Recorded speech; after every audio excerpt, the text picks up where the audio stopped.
Well, you just got to do what's right. You got to do what's right. You got to stand up for what it is that you believe in. And, I think the struggle always seems to be of what is available to you now,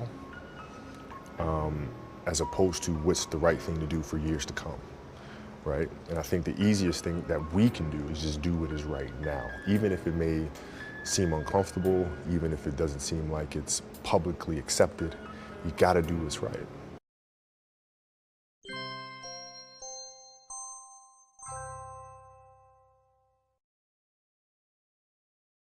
All right, let's start with your relationship with Bill Russell. You cold called him. I did. Why? Well, I wanted to learn. I think that the most important thing that we can do when you want to learn is to actually pick up the phone and ask. And so I picked up the phone and I reached out to Bill Russell, and that began a great relationship of mentorship. And he had a lot of great stories to share with me, not just things on the court, but off the court.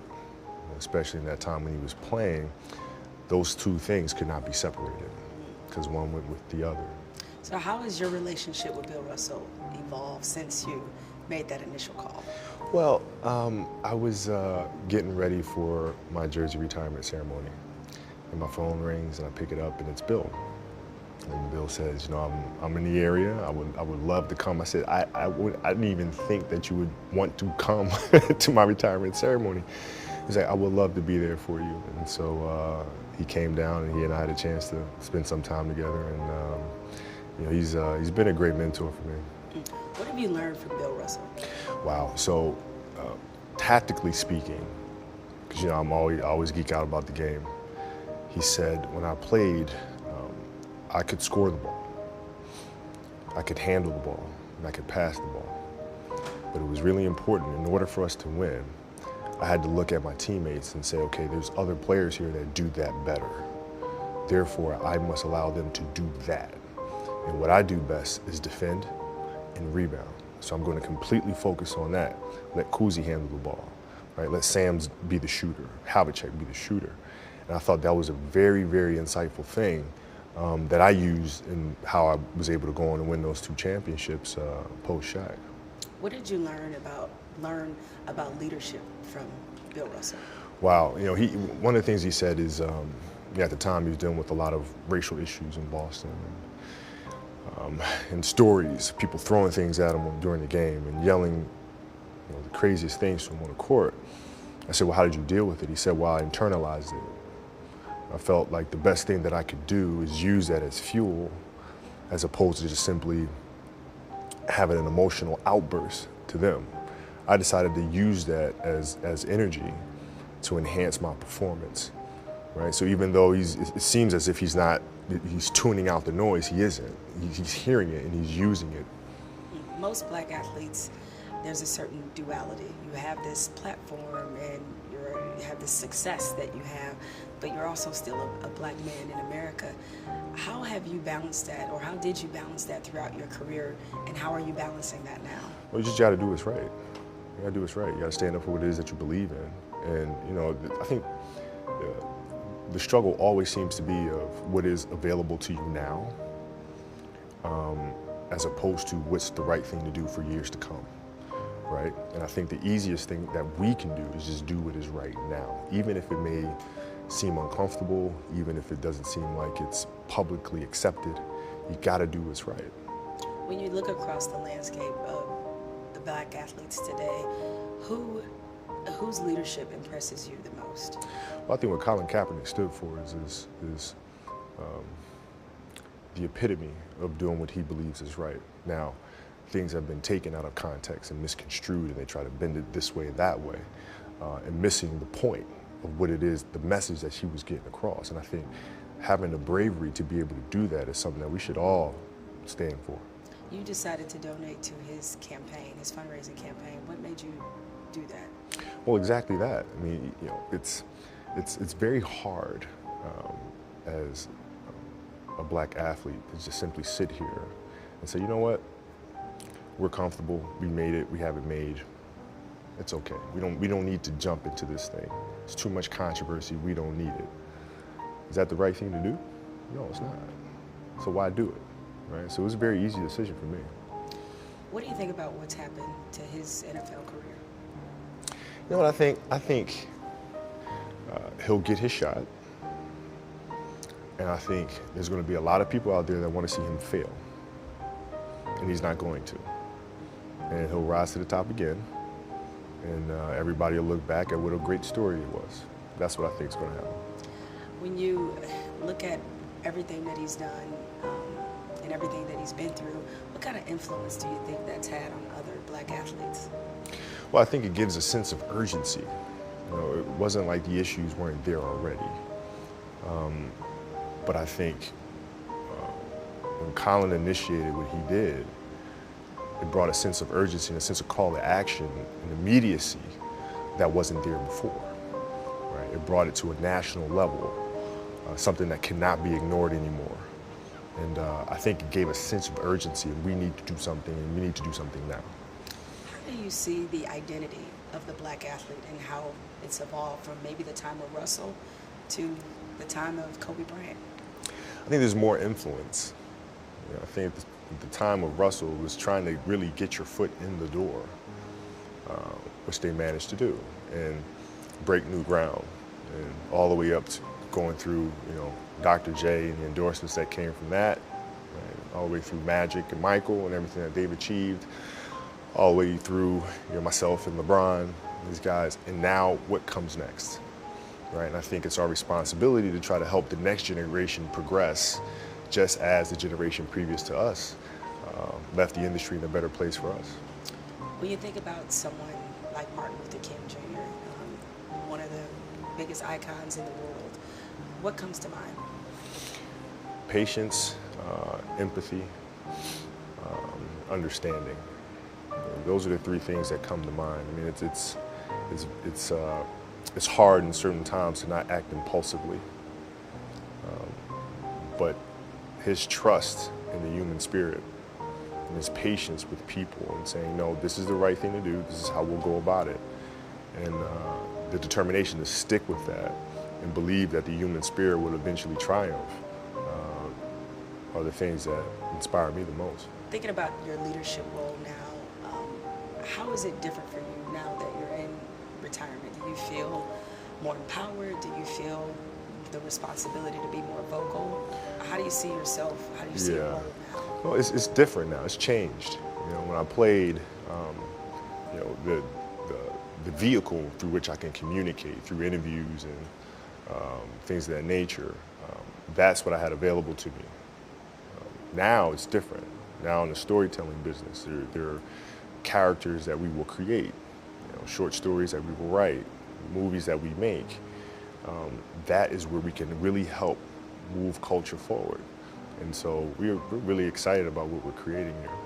Is that part of how you see the what's next question for you? Oh, absolutely, absolutely, absolutely. You know, storytelling moves the world. It changes everything, whether it's information or inspirational. Nothing in this world moves without story. And so extremely, extremely excited to bring strong characters to the world that show the next generation how to progress. When you think about the roles of that black athletes have played in terms of advancing society, how important do you think people like Bill Russell and Muhammad Ali have been in advancing the general agenda of America? Well, crucial. You know, what we stand for, what America stands for. You know, the cultural melting pot that is America, the diversity that is America. I mean, it's all about moving that culture forward. And from Muhammad Ali to Bill Russell, I mean, that's what they've done. That's what they've pioneered.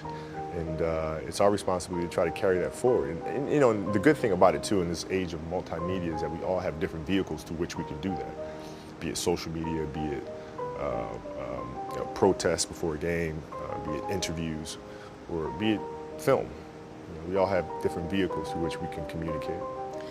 Just in terms of what they did, maybe athletically, but also socially, you mentioned a few names about the athletes today, black athletes today, that you feel have been really inspiring for you.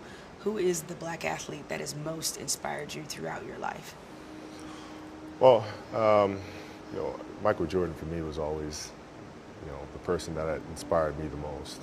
And, you know, how he carried himself, how he handled things, and how he carried the athlete, the black athlete, not just in the United States of America, but became a global phenomenon, and saying, okay, a black athlete can reach the masses and inspire the masses on a global scale.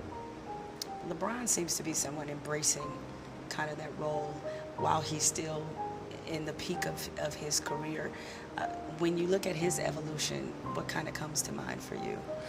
I think it's, for Bryant, I don't think it's much of a tough choice for him to speak on it. I think this is, like, he's going to do what's right. He's going to say his piece. And whether you're a fan of his or not, if you were a fan and you don't agree with what he's saying and now he just lost a fan, he's fine with that. Because he's going to do what's right. And I think that's a great example for all of us. How do you get to that point as a black athlete? Does it come with as you have more success, or what happens, what triggers that? And maybe something triggered it for you personally. No, I think, for me, I'm sure for Bryant as well, is, the way we approach the game is the same way we approach life. You do the right thing. You make the right play. You make the right play. And in life, it's the same thing. What do you feel in your heart is the right thing to do? And you do that. It seems so simple, but sometimes the simplest things are the hardest things to do. And I think it's just that. To use a basketball term, we'll pivot a little bit from the socially conscious directions we are going in, and ask you about something that I'm sure is near and dear to your heart. Your Philadelphia Eagles just won the Super Bowl. Everybody has seen this viral video of you. I can't believe my wife caught that. I was in my zone. You were in your zone. Dropped a few not safe for work words. Yeah. So what was that moment like? Well, it's like the spirit of the eagle took a hold of me, and I just could not contain myself. But I had to, because I was holding our little 1-year-old, but still, like, it was that moment where, like, you see the ball in the air, and I'm just like, no. You see it's Gronk, and you're just like, no, please, no. And the ball's juggling around, you're like, no. Because you've seen the Patriots make those plays time and time again, right? So the ball hits the ground, I'm like, yes. And I look at the clock, I'm like, oh my God. It's like everything just kind of happened one after the other. And honestly, I'm just thankful, honestly, that I didn't, like, tear a hamstring or something, jumping around. Or tear up some furniture, maybe. Exactly. Clearly, it does not compare to you actually winning a title, but is it kind of a close second, if you will? Well, it was more exciting because, it's when you play, you're in control of the game. You're in that moment, right? You don't have the nervousness because you know what the sequences are, you know what the options are, But watching it, you're just completely helpless. It's just like, oh my God, like, you start feeling weird. Like, okay, if I shift to the right, what's gonna happen, Maybe if I shift to the left, I moved too much, let me just sit still right here, It's that whole superstition thing. Kobe Bryant, like, being superstitious, this is pretty interesting. No, I know, because again, like, I'm in total fan mode. Right. Which is different than being, in game mode. When you had a little control. So where, for you, if they never win again, right? I'm not saying they will, not putting that on there, but if they never win again, like, how much will you look back and cherish, being able to witness something that hadn't happened a long time? I'll cherish that forever. Yeah. Absolutely. But I like our chances to do it again, though. Knock on wood. You know what I mean? But I don't think any of them are satisfied. Yeah. Was it more special for you because, to experience that fan? Because I imagine you don't experience that very much, right? Ever. Yeah. But I've endured years of taunting and teasing from past teammates and friends and co-workers, because they're Steelers fans, Cowboy fans, Patriot fans, and I could never really be a part of that discussion because they always just say, well, we got a chip. You don't. That just kind of ends the discussion, you know what I mean? So years of torment are now over. Does it make it sweeter that it was the Patriots? Honestly, I wouldn't care who it was. Okay. I wouldn't care who it was. Tom and Bill, I admire very, very, very much. And I love both of those guys. So it could have been playing against anybody, quite frankly. Real quick question about mentorship. You've taken a lot of different guys, kind of under your wing. I don't want to, overstate it either or undersell it. So why did you want to step in and play that particular role? Everybody knows about your relationship with Kyrie and Isaiah Thomas. Like, what drove you to become a mentor to kind of younger players around the NBA? Well, it's the same thing my mentors did for me coming up, from the age of 18, from Bill Russell. I remember when I first had the idea of building a studio, I reached out to Oprah and we sat on the phone for an hour and a half just talking, and her giving me incredible words of wisdom about how to go about it. Because of that, it's my responsibility to do that for the next generation that may have questions as well. I mean, that's what we do. We help each other out. I think it drives me crazy when people say, okay, you guys are all in this pot, you guys are all fighting over the same thing, therefore they pit one against the other, whether it's me or Bryant and KD. It's like, and all sorts of stuff going on. And it's nonsensical. And we all need to help each other out. So I think it's part of my responsibility to do that. And do you find that when you're giving advice or talking to them, like, how much, there are a lot of people often accuse like younger players of not being open to that kind of thing, but from what you've seen of the guys that you've talked to, like how much willingness do you find in them to have that kind of fellowship and mentorship with you? Well, it's been great. I mean, I've seen a lot of willingness from the players, and to the point where they'll send me video clips and ask me what do I see, and call me about certain matchups or certain defensive packages that may be giving them problems, and they seem to enjoy it. And then some of them come out here during the summer too, and we'll spend some time in the gym, working on things. So they still think they can take you, or? Well, right now, probably, yeah. Only time I touch a basketball now is to shoot with Gianna. So, now, obviously, but she would challenge him though.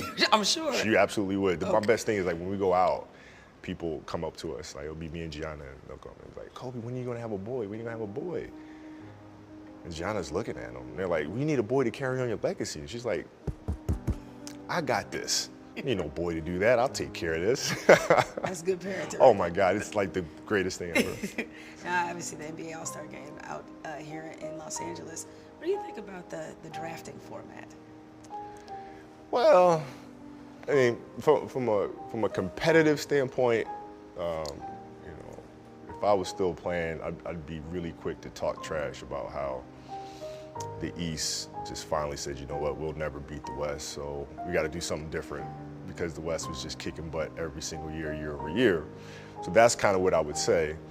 As I sit here now, I think it turned out to be fine. I mean, it's like the greatest pickup game in the world.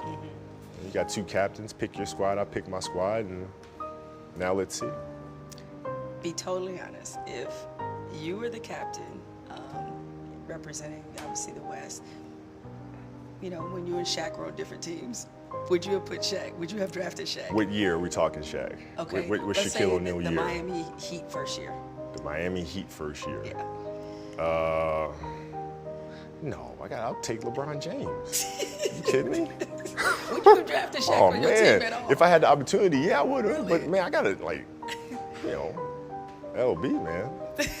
I would have drafted him for sure. Okay, because people wondered about LeBron. Like, would he think about drafting Kyrie? Yeah, no, I think I think we tend to make a lot more of it than it actually is. I'm sure there's disagreements and stuff like that. I mean, you know how that goes, right? But ultimately, when you get on the basketball court, guys respect each other and they just want to play and compete. So I never see it as being much of a problem. All right. Obviously, one of the biggest issues in sports was the national anthem. Peaceful protest that took place with the NFL players. Given the NBA's stance on standing for the national anthem, seeing the landscape in sports, if you were still playing, would that have been something you would have participated in? Yeah, I would have participated in it for sure. Yeah. I mean, I'm sure I would have gotten some flack for it, but that's fine. I think what Colin's message was a very simple one. This police brutality needs to stop. We need to take a look at that. What kind of conversations, I guess, could you have imagined taking place in the locker room as that was going on? Like if you were still... Well, I mean, from my experience in the locker room, it doesn't seem like any of the players that I've played with certainly would have had issue with that. I think we understand this is a free country. I think we have the right for peaceful protest. We have the right to And by the way, I mean, from my point of view, I mean, that's what the flag represents as well. The ability to speak, the ability to voice your opinion, and everybody's entitled to that. So everybody getting up in arms about it, they're certainly in their right to do that, as we're certainly in our right to protest peacefully at that.